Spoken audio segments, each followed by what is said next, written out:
ready for The Splash Live, Greater West Bloomfield's dedicated update show. Events, businesses, and people. Anything and anyone causing a ripple in the community. And now, let's dive in to The Splash Live. Good morning and welcome to The Splash Live. I am Larry Allen. Thank you to everyone from West Bloomfield, Keego Harbor, Sylvan Lake, Orchard Lake for tuning in on this wonderful Wednesday morning. The Splash Live is Greater West Bloomfield's very own daily TV and radio streaming show. Watch us live Monday through Friday from 9:30 to 10 a.m. on Civic Center TV.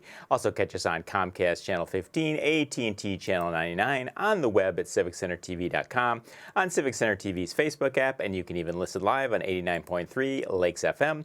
The Splash Live is part of Civic Center TV and Lake FM's 90 minutes of live local programming. Taking a look at the weather today, it's going to be another cool day today with temperatures here in West Bloomfield, mainly around the mid-50s with some cloudy skies. Tonight it's going to clear up a little bit with a low of around 43, and then coming up on Thursday, a bit of a warm-up brings sunny skies and a high of about 61. Looking at some local headlines today, this year's Heroes Breakfast date and location have been announced. The event put on by West Bloomfield Parks in conjunction with West Bloomfield Township, the West Bloomfield Township School District, and the West Bloomfield Public Library will be held Tuesday, November 8th at the brand new West Bloomfield Middle School from 9 to 10:30 a.m. in the morning. Whether you are a veteran or non-veteran, this event is open to you. Veterans and one guest are able to attend for free. Additional guests or non-veterans can attend for $15. The event will include breakfast, presentation by the West Bloomfield Honor Guard, a guest speaker, and live entertainment. Everyone must register, including veterans and their plus one. To register, please call 248-451-1900 or visit the West Bloomfield Parks website at wbparks.org/heroes. Coming up this Sunday, it's going to be the West Bloomfield Fire Department kicking off Fire Prevention Week by holding their annual open house at Fire Station 1 on Orchard Lake Road. Our own Calvin Brown created a promo of premiering the event. Let's take a look now. Fire Prevention Week is just around the corner. Join volunteer, part-time, and on-call firefighters at this year's Fire Open House. Catch up on your fire safety knowledge with live demonstrations and hands-on activities.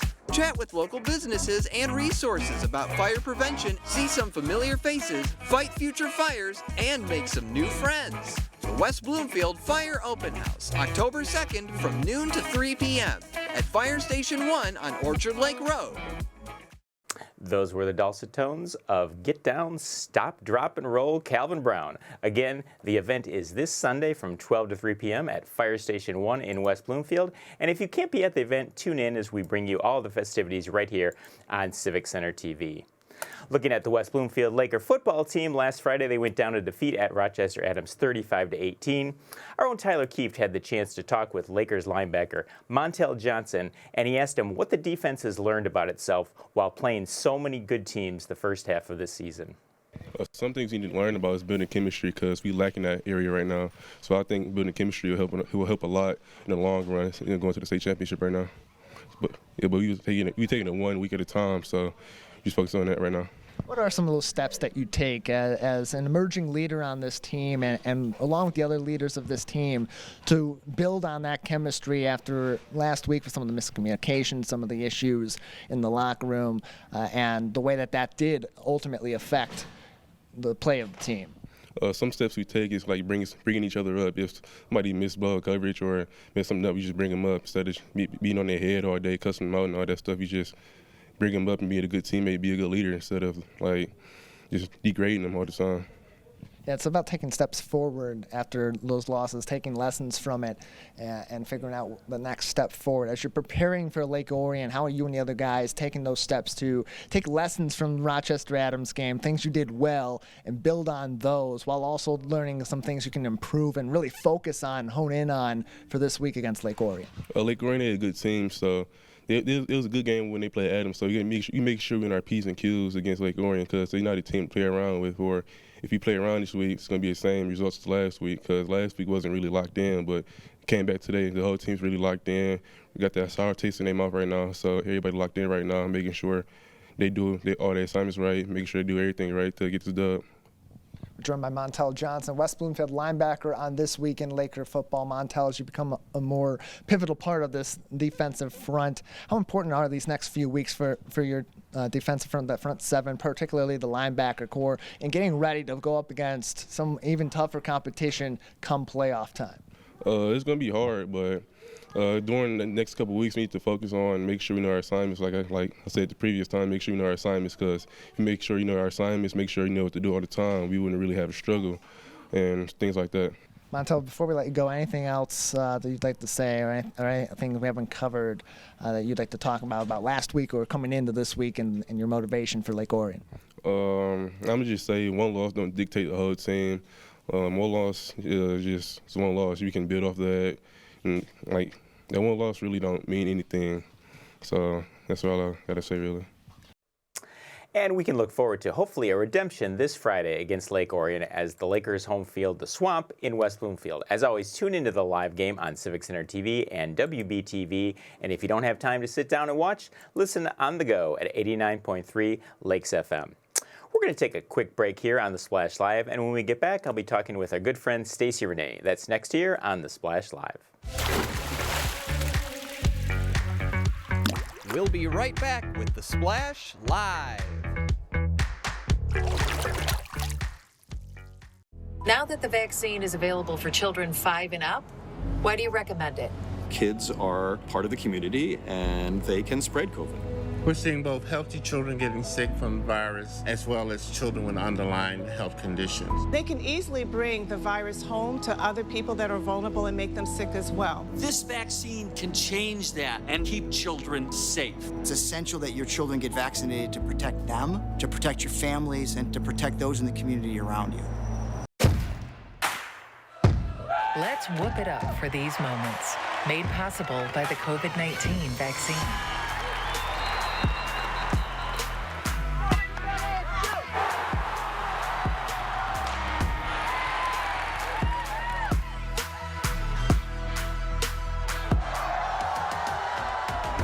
Keep the cheering going by keeping yourself protected and your COVID-19 vaccines up to date. Fire Prevention Week is just around the corner. Join volunteer, part-time, and on-call firefighters at this year's Fire Open House. Catch up on your fire safety knowledge with live demonstrations and hands-on activities. Chat with local businesses and resources about fire prevention, see some familiar faces, fight future fires, and make some new friends. The West Bloomfield Fire Open House, October 2nd from noon to 3 p.m. at Fire Station 1 on Orchard Lake Road.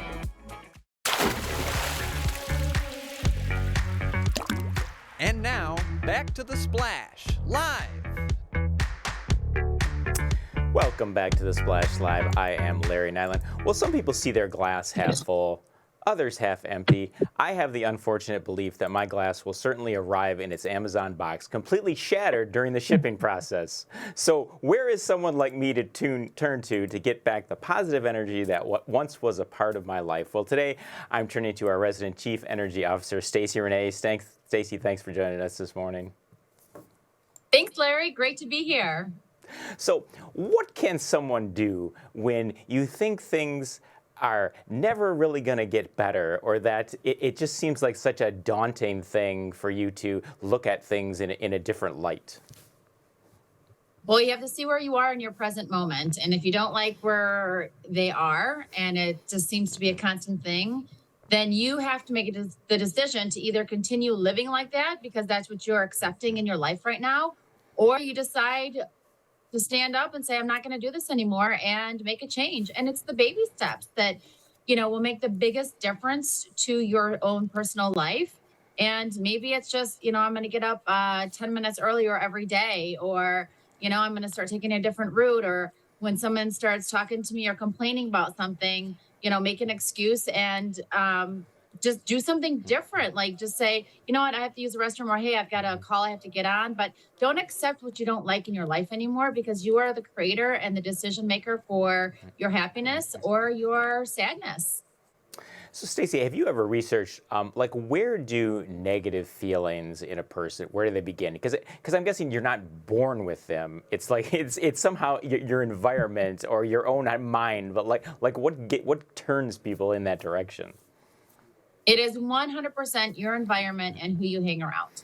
If you hang around positive people all the time, you're going to be happy. You're going to be positive. You're going to see the greater things in life. If you're hanging around someone who's constantly gossiping, enjoying drama, talking about other people, then that's what you're going to accept in your life. And that's what you're going to be like. Just kind of like you are what you eat, right? You eat fast food, you eat other things, you're not going to feel healthy.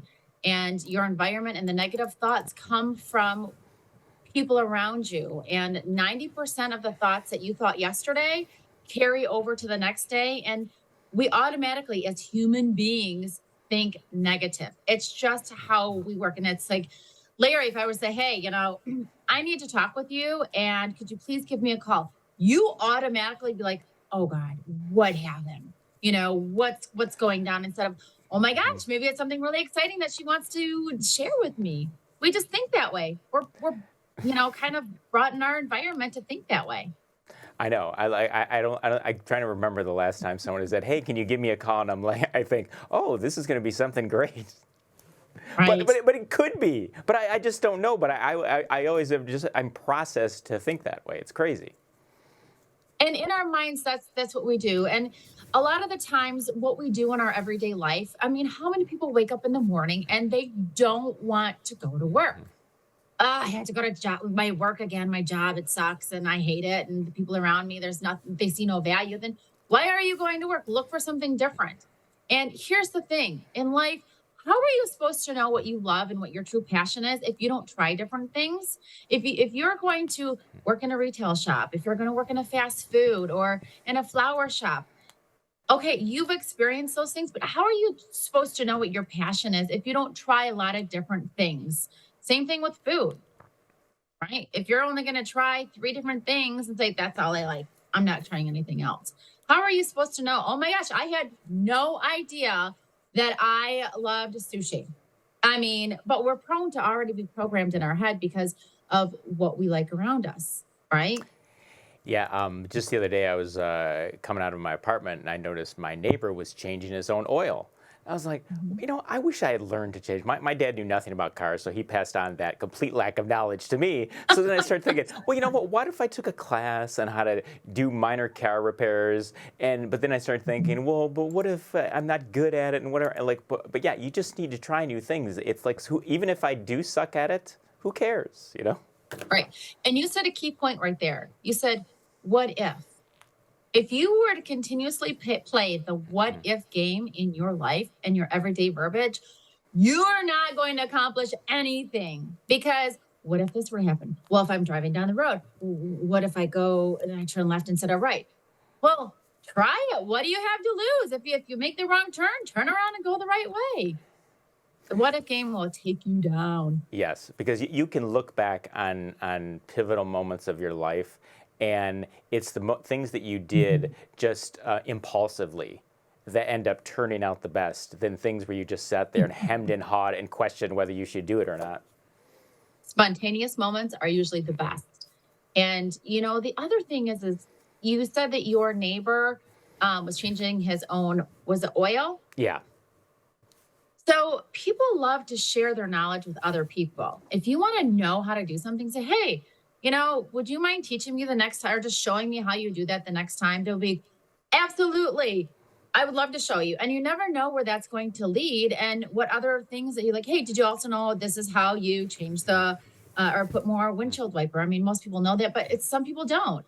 And it's just a matter of people love to share their knowledge and their tips and their tools or things that they've learned. So if you open up your arms to that possibility, then you're going to be really well received. Yeah, he was just recently diagnosed with COVID. So I'm going to wait a week and then I'm going to approach him and say, hey, can you show me how to change the oil in my vehicle? Absolutely. Good point. So, Stacie, you revealed to me yesterday you're on the verge of taking a trip overseas, and I'm just curious. I'm guessing you traveled to many countries in your day. In other nations, do they have like issues with confidence and positivity like we seem to have here in the United States?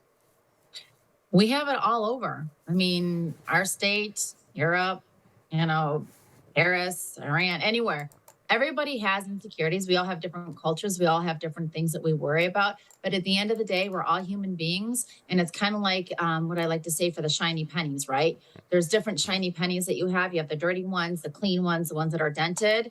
And they have all experienced different things, dropped or smushed on a railroad train. But at the end of the day, they all have the same value.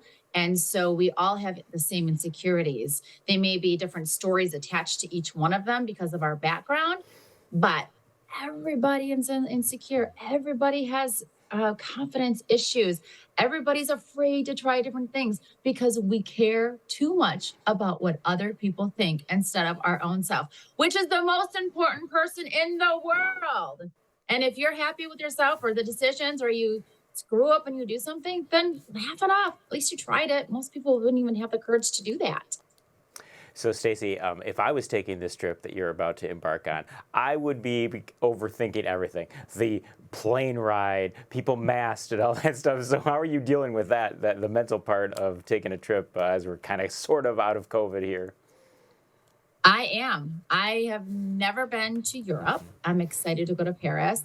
And there's the little things that I didn't even think about. My friend's like, hey, you need, a different kind of charger to be able to charge your phone. I was like, what?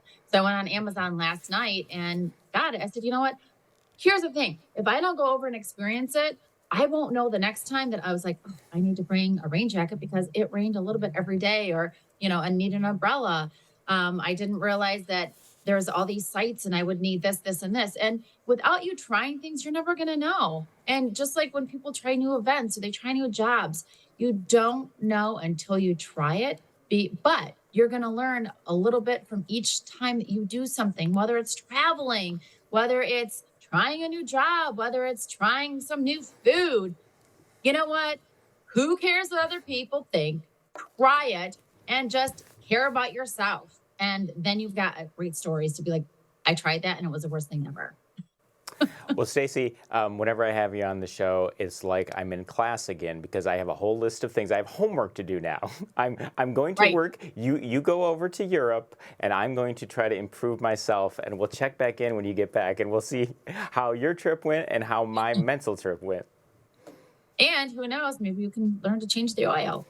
Yes, I will give that a shot as well. Stacie Rene, our Chief Energy Officer, thank you so much, and safe travels to you. Thanks. We're going to take a quick break, and when we come back, we will be joined by our good friend, West Bloomfield Township Clerk Debbie Binder. That's next here on The Splash Live. We'll be right back with The Splash Live. Can I ask you a question? Why do you want to get the COVID-19 vaccine? I don't like getting sick. The virus will die. It will be easy to not catch it. Keep my family safe and keep playing soccer. Because I love being vaccinated. What's your hope for everyone? I hope everybody gets the vaccine. To keep safe and strong. Be like happy, having fun everywhere. Everyone stay safe and hope you get the vaccine. Let's relish these moments, made possible by the COVID-19 vaccine.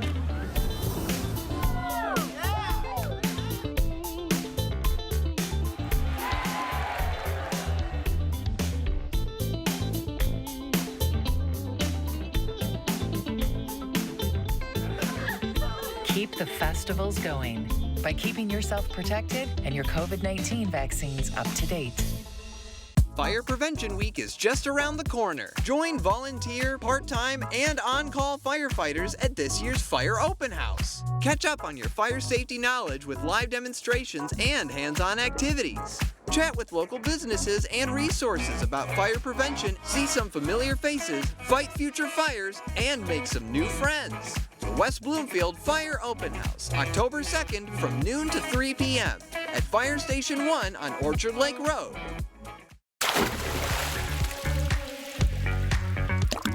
And now, back to The Splash, live. Welcome back to The Splash Live. I am Larry Nyland. Well, the midterm elections have seemed so far away, but alas, they are now just a little under 6 weeks from now. Joining us now to talk about the preparations that go into a big election is West Bloomfield Township Clerk Debbie Binder. Debbie, thank you so much for joining us this morning. Hi, Larry. How are you doing? Great. How about yourself? Good. Thank you for having us today. You're welcome. So I mentioned the November 8th election is under 6 weeks away from now. Can you talk about what the deadline is for folks to register to vote in West Bloomfield? Okay, actually, with Proposal 3 of 2018, you can register up to and at the end of Election Day at 8 p.m. So you have a lot of time still to register. You can also request an absentee ballot to vote up till 4 p.m. the Monday before the election. That Monday is a hard stop. It's statutory. You have to request that ballot at the clerk's office by Monday at 4 p.m. And when will, for those who are already applied for an absentee ballot, when will those be mailed out? Tomorrow. Tomorrow. Have 15,000. Tomorrow. We have 15,000 ballots ready to go out tomorrow. They will be picked up and sent out with a tracker on them tomorrow so that we make sure they get delivered to everybody's home. So now I remember during the height of COVID, mail service was a little slow, and I know there was a big push to have people drop off their absentee ballots in person. Is that still the case, or if they get them, next week or so, there's still plenty of time to mail them in if people want to do that? We still recommend, where feasible, that you use the drop box or return it to town hall. It just takes out that unknown of the mail. We did find in the end that the mail did work okay, but I will say that there were delays and there were days that we did not receive mail. So if you do have to rely on the mail, we have our college students, our military overseas voters, our snowbirds, people who really do need to rely on that mail, including our seniors. Don't wait. Return that absentee ballot as soon as you can. When they'll go out tomorrow, as soon as you get it, vote it and get it on its way back. If you haven't requested one yet, call my office. We'll send you an application or tell you how to send in an application. You can actually send that in digital. However, the ballot itself needs to be sent by mail to you and then returned to the clerk's office. It must be received by 8 p.m. on election day. So again, to remove any doubt or concern that the mail may not get here on time, we recommend using that drop box where feasible or mailing early. Please do not delay. We have a sticker coming out on the beacon that will say, don't delay, return your absentee ballot today, and we still highly recommend that as the best way of making sure your ballot is received by 8 p.m. on election day. So if we could go back just a bit to the primary elections back in August. Now, usually the turnout for those is not anywhere near what it is for the November elections. Do you have any statistics on what the turnout was in West Bloomfield for the primaries? Turnout was about 30% for the primary. And we've had between, it's been in the 30s, it's been up to 37%, it's been a little bit lower, it depends on the year. I anticipate in the general last time we had about 66% turnout. I do anticipate that we will see probably for this election between 68 and 73% turnout is where I'm predicting. We normally are 75% in a presidential. We got up to about 79% in 2020. I do anticipate we will see near presidential turnout for this election. We have seen a shift toward absentee voting. People are choosing to vote that way, a right that was given by Proposal 3 of 2018 and protected in the Constitution. So it is now a no reason absentee, voting. People are choosing to vote that way. We saw in the last election about 63% of our ballots were cast by absentee. So it is important to make sure your voice is heard, get that absentee ballot back here on time. And Debbie, I know with the recent redistricting that some polling locations had changed. Are there polling location changes for people in West Bloomfield who, if they've just voted last 2 years ago, that's going to be different from 2 years ago? And if so, how can they find out where exactly they need to go to vote? Okay, so most of our polling changes were because our precincts were too large. There's a cap on the number of voters you can have. Redistricting didn't affect us as much. So most of our voters will stay the same. Those that have changed, the great majority of those that have changed will be in their same polling location. So even if they've switched precincts, when they get to their polling location, they'll find they may be in a different precinct, but they're in the correct place. There are a few people that have had a change. We have voters in precinct 15 that are west of Town Hall that have switched to Temple Israel. And then we have people who are voting at Orchard Lake Middle School that we made a temporary change through the end of this year to Chico. And we are going to bring to the board to consider keeping that location at Chico. It worked out really well. Parking is a little bit easier. The school district has been a really wonderful partner and has given us the green light to stay at Chico. We just need the board to approve that change. So those of you who are precinct 1, you may find a permanent change coming for Chico being your new polling location. Everybody should have received a new voter registration card with redistricting. It's a statutory requirement. If you still have questions, you can go to michigan.gov/vote, or I can also tell you that everyone at the clerk's office is very friendly and is happy to answer your call and tell you exactly which precinct and which polling location you would be voting in. I do want to remind people, Larry, also, we have sample ballots available at Town Hall. They are also available at that michigan.gov/vote. But for people who want to take a sample ballot in with them so they know what they want to choose when they go into the precinct, those are available. We've understood from others that people are requesting absentee ballots, so they have a sample ballot. That's not the way to do it. Get a sample ballot from us or print one from online. Happy to help you. If you can't find it online, we're happy to help you get that. But it's a good way to go into that precinct knowing who you're going to vote for or what on the proposals. I myself tend to be a poll voter. I like the energy. I like to go in there and get my sticker. I like to see people. It's the same people. We have people who come back year after year to work. It's kind of a precinct family. So I will have my sample ballot that I will request from my clerk's office, and I will take it to the polls and vote. But again, people choose to vote. People are passionate about their choice of voting, whether it's in a precinct in their polling location or by absentee, and both rights are protected. So Debbie, I know it's not just you folks at in the clerk's office that makes these elections go smoothly. You have a lot of volunteer workers. Are you still in need of election workers for November? We're always in need of election workers. We are in really good shape this year. I'm excited that we did do a lot of working at recruiting people and put an ad in the Beacon, and it has been fruitful. We have had people step up and apply to become an election worker. We employ between 250 and 400 people for election day. It is like you said, volunteer, but it is a paid volunteer job. I won't say per hour it pays well, but it's a great opportunity to give back. And it's a wonderful opportunity for people to have something for their college applications or their resume, and as well as show something that shows giving back to your community. So we are always looking, that we have people who retire every year. I have people who've done this for 20, 25 years in West Bloomfield, and they love it. I always tell you, and I tell everyone, it's a long day. Everyone complains, but everyone comes back. They really do feel like they're part of something big. They're giving back to their community. They learn so much about the process.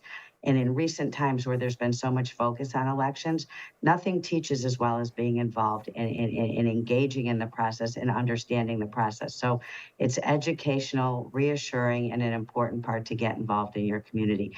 I do invite everybody that would fill out an application to be an election inspector and consider it. Whether we need more people this election or not, we're always taking those applications because there's always an increasing need for them as people do retire after many years of service. It is available online, or you can call my office at 248-451-4848. Again, it's 248-451-4848, and we can email you one, or you can drop by Town Hall, pick one up, and fill it out. We welcome you to get involved. We could not do what we do with 26 precincts without all of our dedicated election workers. It takes a lot of people, and we are grateful. They really are the ones putting themselves out there and getting involved to make sure that we can run smooth and fair elections. And for the number of voters that we do have in West Bloomfield, we have 56,000 registered voters in West Bloomfield Township. We are a large municipality. Takes a lot of people. So I'm very grateful for all of our community that is willing to get involved and does step up to help us run those elections. Well, Debbie, we want to thank you for joining us this morning, and thank you for all your hard work, and best of luck with everything come November 8th.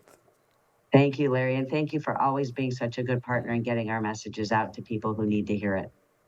That's Debbie Binder, West Bloomfield Township Clerk. I want to thank her and Stacie Rene for joining us today. This has been The Splash Live. We are West Bloomfield's TV, radio, and streaming show. Watch us live Monday through Friday from 9:30 to 10 a.m. on Civic Center TV and AT&T Channel 99 and on 89.3 Lakes FM. West Bloomfield, we will see you tomorrow.